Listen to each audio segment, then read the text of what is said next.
I don't really know if I can do this while I'm holding the camera, but I'm going to have a go. This is Indian quality control, I guess. Yesterday I tried fitting this dipstick adapter to the crankcase of this engine, which had previously been modified to have some sort of breather contraption on it that looked like a Saturn V rocket, or more like a rocket out of a Wallace and Gromit animation actually, and the owner quite rightly wanted the ugly mess removing and for me to put everything back to normal, so I did. And what I removed was a big fat long filler neck with a huge cap on it and a great big pipe coming out of it going to a canister, big metal canister that lived there. So I got all that off, and the owner supplied me with all the parts, everything, except this. So I ordered one myself and fitted it. I screwed it in. I even put the thread locking compound on the threads. Went to screw the dipstick in and the dipstick wouldn't screw in. Now I'm just going to put the camera on its back a moment and I'll try and demonstrate this. Hopefully you'll see it here. So this is the one that came the other day, and this dipstick was among the parts that the owner brought with him for me to fit. Now the dipstick screws in about that far and comes to a stop. So I thought, well, that's no good. I'm going to have to get another dipstick and possibly another adapter and just get a pair that are known to screw together, and then I'll be able to finally fit the dipstick to the engine. So what arrived was this dipstick and this adapter. And as you can see, the dipstick will screw right into that nicely, no problem at all. The only problem is the bit that the dipstick screws into won't screw into the engine. It literally goes perhaps half a turn, if that, and comes to a stop, whereas the one that the dipstick will not screw into, bear with me a moment, does actually screw all the way into the engine, believe it or not. Let's see if I can get it there. I'll just swap hands. Here we go. So I can basically have this one, which screws right into the crankcase nicely, but unfortunately won't allow me to screw the dipstick in. Here we go, that's all the way home. Okay, that's what I did the other day. I had that screwed in and thread locking compound on it already, and then I got nobbled by this one. I'll just put the camera down again a moment. You see the dipstick screwed all the way into that one. I'll try putting it in here, and it goes a turn and a half and comes to a stop. So because of that, I ordered this one, which the dipstick screws into, but unfortunately this won't screw into the engine.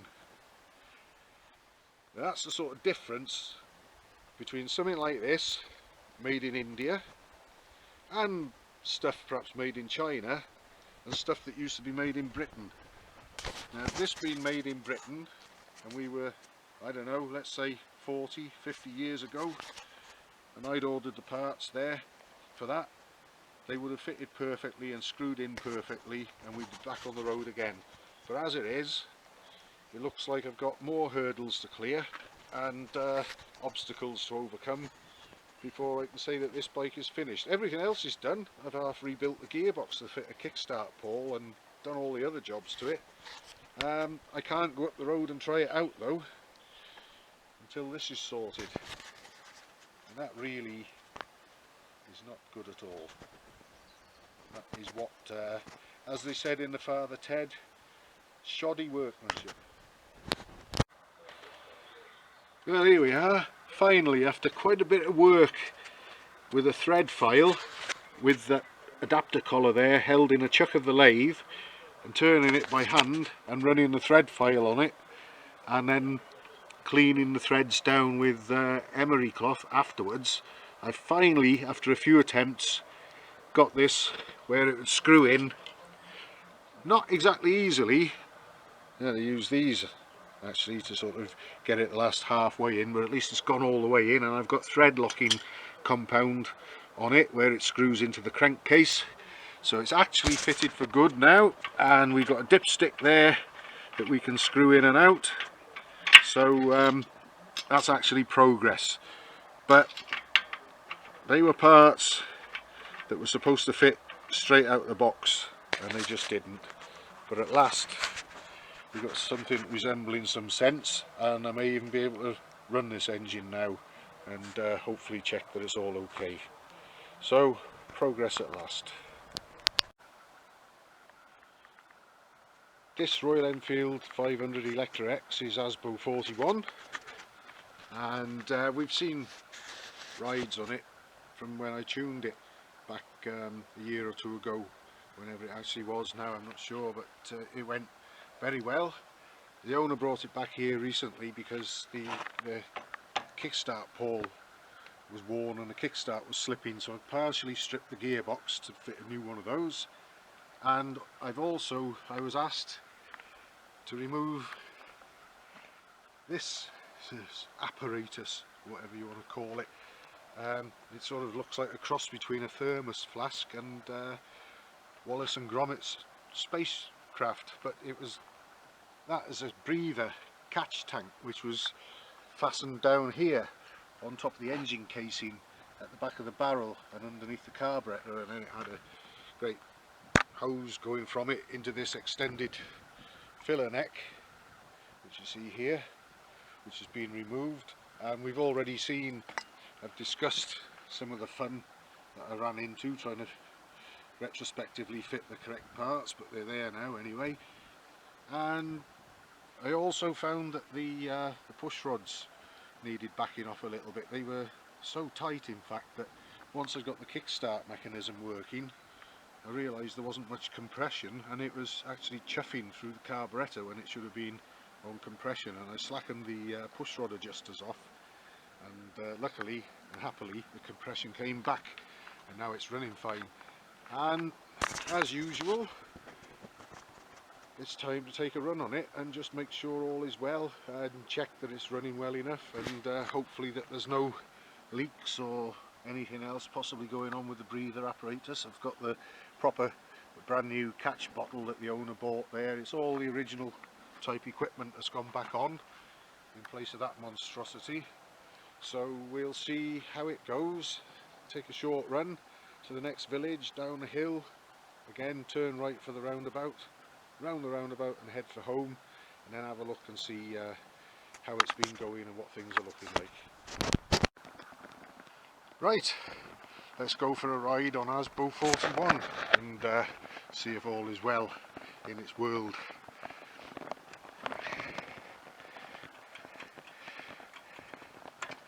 I tuned the engine on this a while back.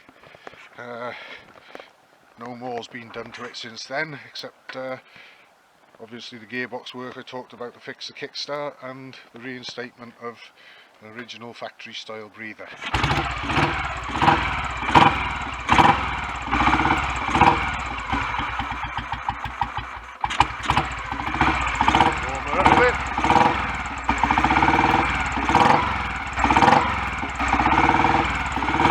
Right, so we'll add some lights on as well, shall we?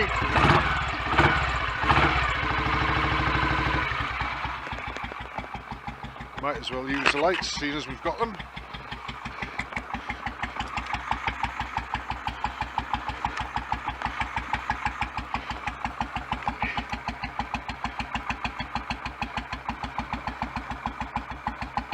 It's always nice to see these bikes come back now and again, not too frequently or too soon of course, and see how they're doing and reacquaint myself.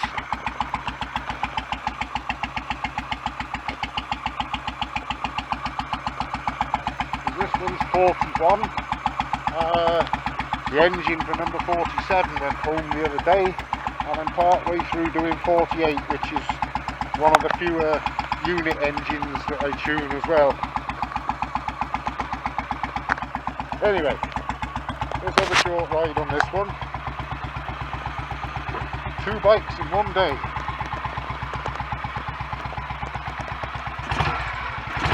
I must remember that the gears are on the wrong side.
I think that was my fault, not the gearbox.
we're not going to overtake, we'll stay behind this lot.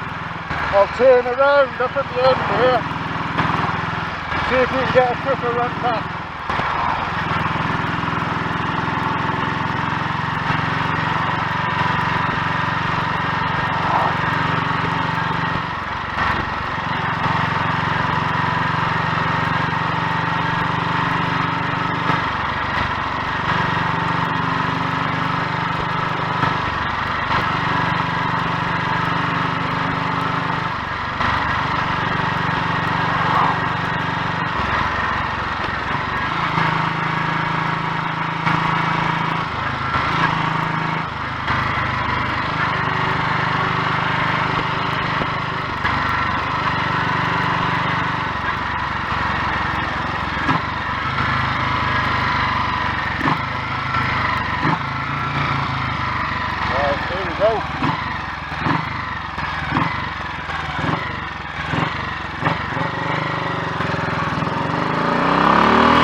Right, well, the rear brake was near useless and needs adjusting.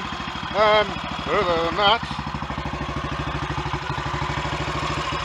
all nice and clean there.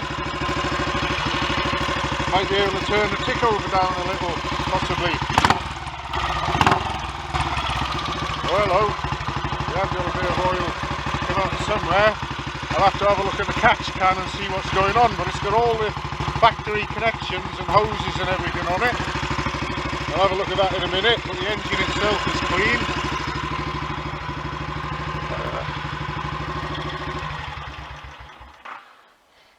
Restart it. Let's have a look.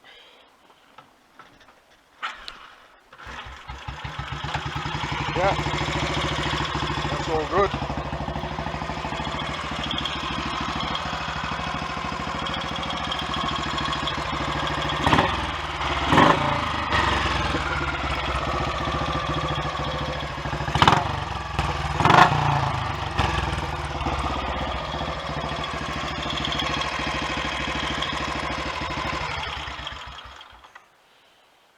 Still going as well as I remember it. Anyway, I better just have a double check. I'll get the side panel off the other side and have a look at the catch bottle. All the pipe work's connected up as it should be.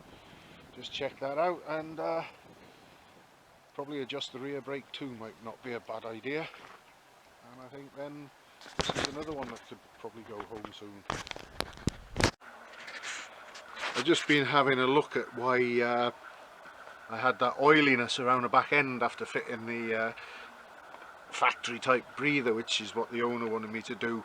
And I've been running the engine with the lid off the breather pot and watching for oil coming out, and most of the oil was coming from this pipe that's supposedly meant to be the return pipe to the timing case from the breather, and oil was absolutely cascading up through that pipe. So I've looked into it a little bit further. I even disconnected that pipe from the pot and plugged it and started the engine up with just this breather pipe, the main official breather pipe if you like, going to the pot.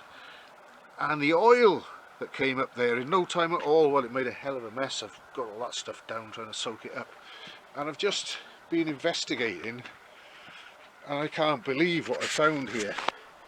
Now, that thing that looked like a Saturn V rocket was screwed down to this, and any oil caught in it was supposedly meant to run back down through that attachment there, which doesn't look quite like the factory outlet for the breather pipe, but nevertheless this breather pipe fastened onto it, so I connected it there, and I've been having trouble with oil coming out the breather.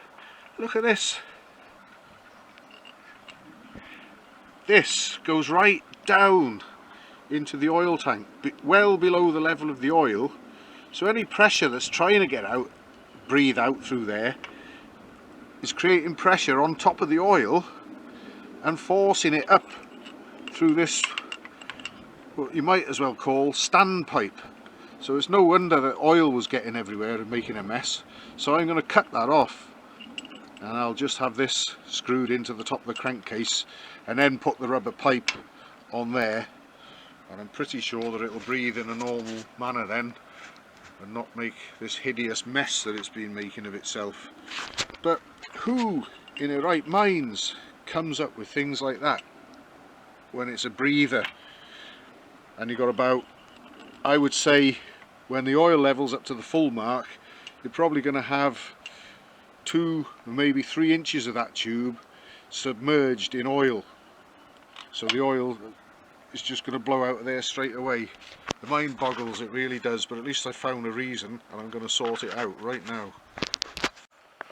Right, well, yesterday I rode this machine after retrofitting the factory breather catch can and pipe work, and I was in for an unpleasant surprise due to a sort of standpipe effort that someone had screwed into the top of the tank as a breather outlet rather than it just being flush with the top of the casing. So I've since cut that pipe off, put it all back together, and I'm going to go out for a try on it now. I would have gone on it yesterday, I had it ready, but it coincided with going home from work time, and there would have been all sorts of traffic on the road, and the roundabout could have been a bit dicey to go right round, so I thought I'd leave it until today. We had an overnight frost and some ice about, so I have to be careful going up the lane towards the main road, but it should be okay, hopefully, if I'm careful, and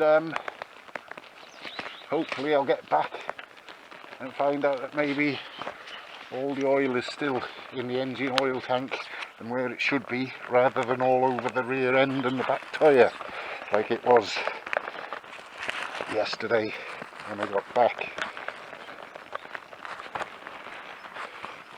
So fingers crossed. Let's see. We'll have some lights. I've adjusted the back brake a bit as well, so that hopefully that might make some contribution towards slowing down when I need to. Anyway, shall we?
let that lot get away a minute and I'll just have a look at my back tyre.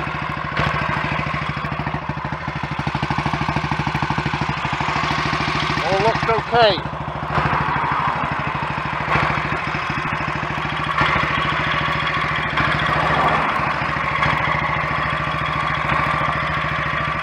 Let's see, try and give ourselves a bit of room and we might have a reasonable run back.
Same run exactly as we had yesterday.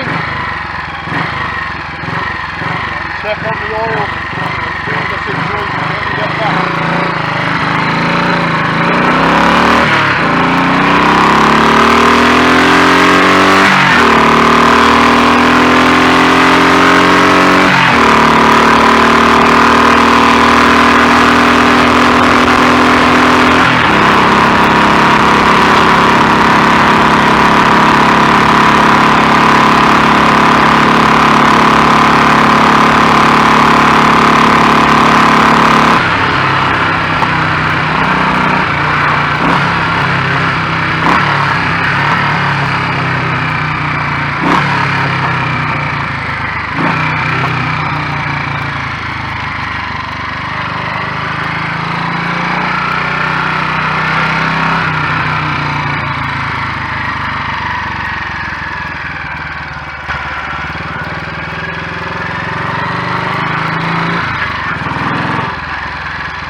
Nice to see that there was no ice on the road after all. I've been a bit careful just in case.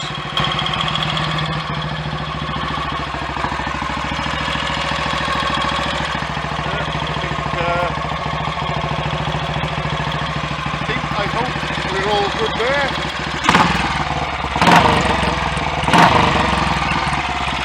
Right, what I'll do,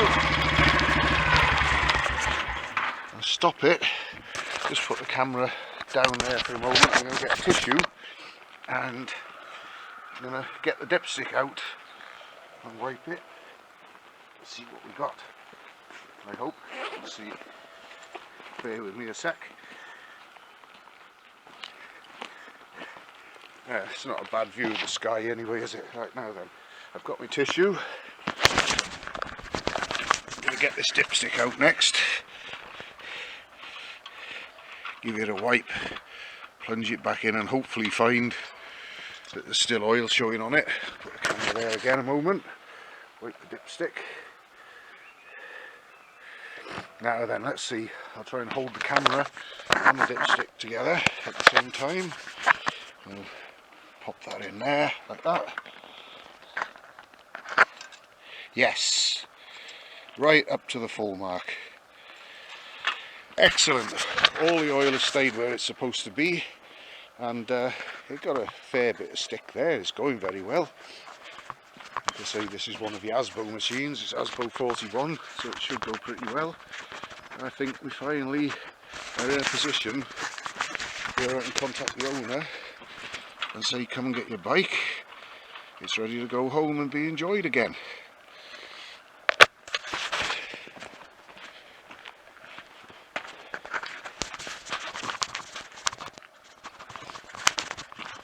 Excellent. Job done.